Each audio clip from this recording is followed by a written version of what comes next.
Hello and welcome. Ukrainian forces attack at several parts of the front line. We'll talk about their successes or lack thereof in this episode, as well as we have visual proof about the Ukrainians reaching the so-called Bradley parking lot, as I used as an euphemism for one of the sites where the Ukrainians lost a lot of material in the first few days of this counteroffensive. And we're talking about NATO. What does it mean now for Sweden and for Ukraine?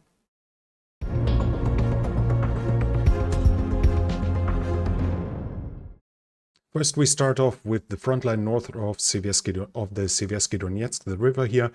Northeast of Kupiansk, the Russians claim that they gained some ground at Vilshana. I cannot confirm this. I do not see any proof of this. Fighting is also continuing at Novoselivske. No proof of the Russians gaining more ground there, but they have actually gained some ground in the past 10 days or so.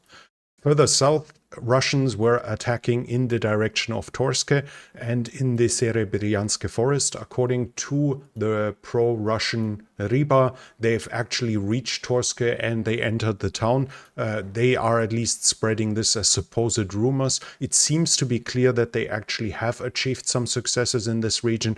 To what extent, though, is unknown at this point. I cannot really confirm how far they have advanced.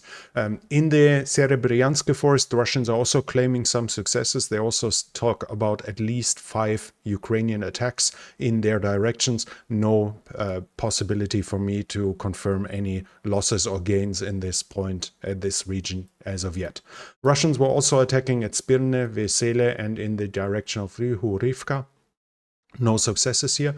Ukrainians are attacking in Berchivka and Yahidne. No successes that I can record there either. Klishivka is the other point of heavy fighting. As of now, it seems to be clear that the Ukrainians are still struggling to take over the trench lines right on the ridge here. They now and then reach them with attacks, but so far they have not achieved securing them. So, which means that Klishivka is still solidly in Russian hands. While the fighting has reached the ridge line, it is still under Russian control, at least from what I see as of now.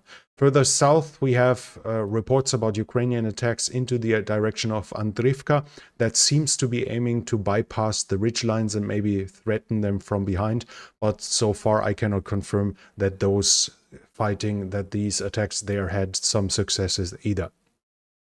Ramzan Kadyrov said that Chechens are now in Bakhmut as well. There is no visual proof of this as of yet. We don't know the size of them. In total, supposedly 7,000 Chechens are deployed, but they are spread out between Marinka, Bilohorivka, somewhere in Zaporizhia, now in Bakhmut, and some are securing the border in Belgorod as well, at least according to Kadyrov. So it's highly unlikely that we are talking about a sizable deployment here that will have any visible effect. Anna Malyar was saying that she's the deputy defense minister of Ukraine, that the Ukrainians now have fire control over the lines of communication of Bakhmut. I doubt that. So far, I cannot confirm that they have reached that ridge line, which would probably justify a claim like this, or at least give some basis for this. Klishivka, as of my knowledge right now, the ridgeline is still under Russian control either. But even if they had reached the ridges here and might be able to look down, the distances are mostly too large for ATGM shots on traffic that is moving here, and this would limit them to visual reconnaissance and then using artillery, and they can more or less do that already if they're using drones. So that this is something that has to be mentioned as a huge success, I personally have my doubts. We know that the Russians claim they have that they have fire control over Bakhmut for months and months, and the Ukrainians were still able to keep their forces supplied there. Further south, fighting around Avdiivka is, as usual, continuing. Close to Vesele, the Ukrainians have had some successes in the past, but that seems to be several days old, that they have advanced somewhat in the direction of Vesele. Other than that, I cannot confirm any changes. Also not in Marinka, where the Chechens are fighting for like 1.5 months now and still haven't managed to gain any successes. At least I cannot remember having seen any actual advances made by them in Marinka itself. Further west, at the border between Zaporizhia and Donetsk Oblast, we have further fighting continuing. Pro-Russian Riba is saying that Ukrainians managed to get closer to Priutne. They're calling this like despite heavy losses and despite suffering high casualties, they simply forced their way through and reached that. Whether how much the claims about losses are as true, I cannot say, but so, at least according to them, the Ukrainians got closer, which is some indication of it being true, as obviously the Russians confirming Ukrainian successes is a high indicator of them being likely.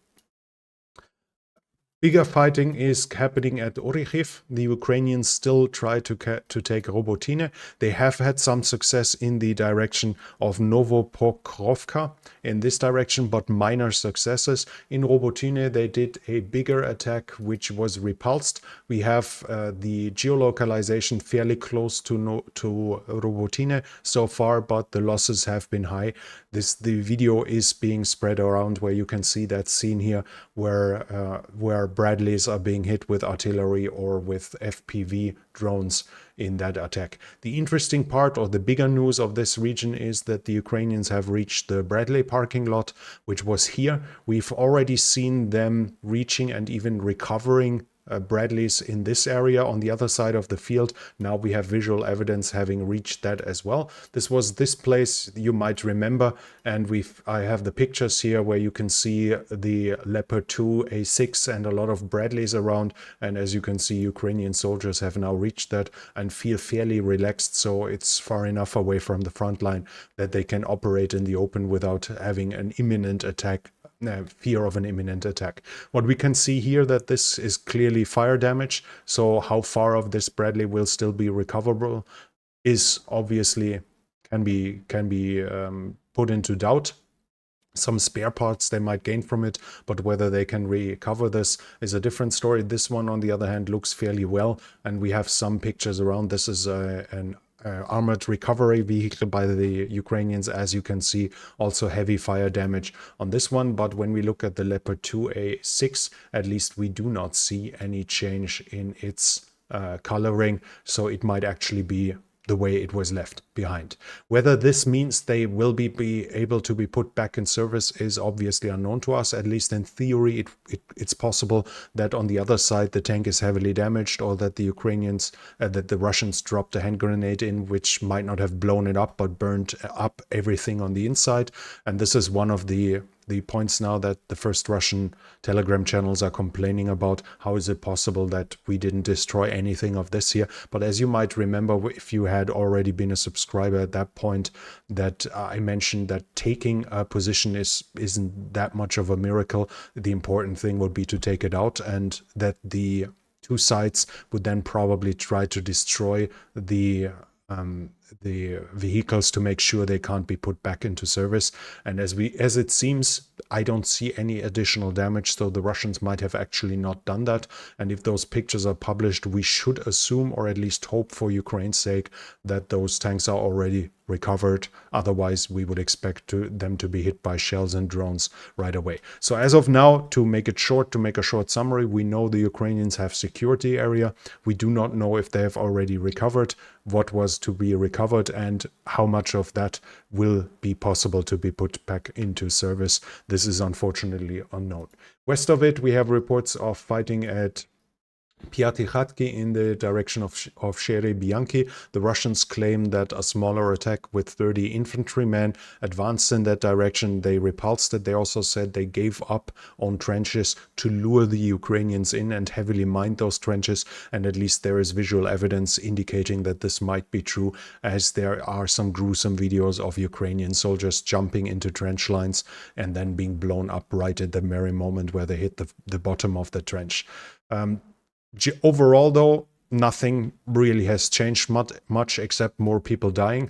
A little change is here along the Dnipro. The Ukrainians are still having a bridgehead on the left side of the Dnipro here. This, according to Riba, it was reinforced with another 124 soldiers that were brought over the river. And they are also saying that the Ukrainians have now occupied the Alexeyevsky Island, which should be this year under the bridge of the railroad bridge. They are now taking a foothold there as well, but as of now, no massive overall change in the situation here, which is illustrated this way by the Russian side on Riba. Let me quickly show you how it looks here without my picture covering it. So this would be the railroad line, and according to them, they have also advanced in this direction. Now let's talk about a small summary. The Ukrainian General Staff said they liberated 4 square kilometers at Bakhmut in the last week. In total, they liberated 24 square kilometers around Bakhmut. Whether that includes the fighting from May is unsure. As you all will probably remember, before the counteroffensive started off, the Ukrainians were already achieving some successes around Bakhmut. So where they start counting for those 24, we don't really know.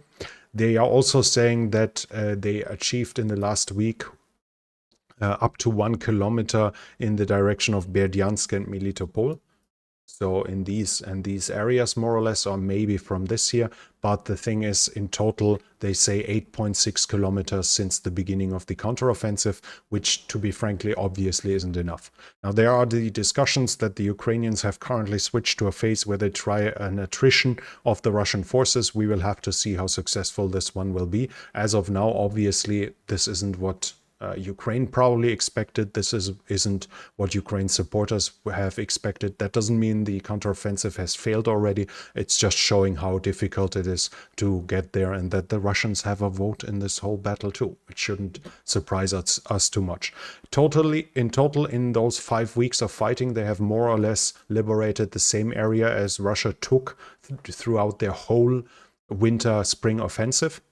But that has to be put somewhat in perspective, because while in territory-wise that might be close, Russia was fighting in Bakhmut and having house-to-house fighting over weeks. That is not really comparable to open field with a tree line now and there.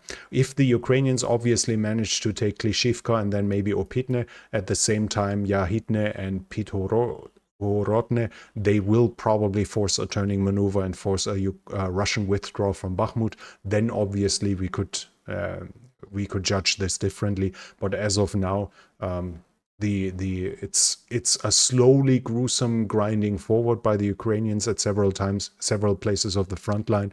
But it's far from easy, but also far from over. Let's finally talk a little bit about NATO. Yesterday, the message was that Sweden will be allowed to join. Turkey now agrees that Sweden is allowed to join NATO.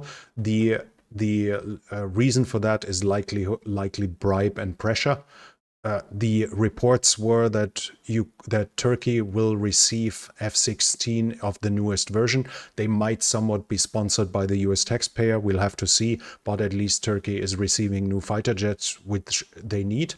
Turkey is the biggest operator of F-16s, as far as I remember, outside of the United States. Many of them obviously of older types, and they initially wanted to replace them with F-35, but were thrown out of the program after buying Russian S-400 surface-to-air missiles. Whether F-16s are the reason, and the claim is also by the state news agency that the US will support Turkey in joining the European Union, but how much does that support mean? It's more a gesture than anything else. But as was to be expected, Erdogan would just use his position to gain something in return, and it seems now the price was right. So Turkey is now supporting Sweden, which should join very, very soon at least. Ukraine, on the other hand, it was switched around, and they will be like basically hot air. From what I've seen, Ukraine will be allowed to join someone in the future, and if a lot of conditions are being met, which means that upon further notice, Ukraine will not join NATO, especially not during the war. If after the war the situation allows for it, then Ukraine will likely join, but it shouldn't be much of a surprise. Ukraine would need unanimous vote for it, so one single nation inside of NATO that doesn't want Ukraine in its current shape inside of NATO would be enough. And with Viktor Orban in Hungary, we probably already have the guarantee of that to happen. And the other thing is, should a country that is currently fighting with the biggest nuclear power on the planet, should it really be taken into NATO, making it much more likely of NATO forces getting involved and thus escalating out of control? That is a question that various governments would have to answer, and yeah,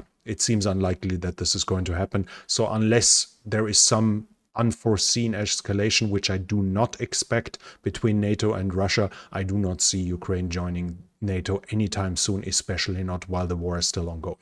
That was it already from me for now. If you liked the report, please hit the thumbs up button. It really helps with the algorithm. Leave your comment what you think about Ukraine joining NATO during its active war, even though that might lead to the rest of NATO getting involved in this. And if you're new here, I would like to invite you to subscribe to the channel and hit the bell icon so you don't miss future videos. This channel is only possible because of the support from viewers like you. If you like to support the channel, you can do so by the means in the description. Thank you very much to everyone already supporting me. That's it from me for now. Thank you for watching, and I'll be back.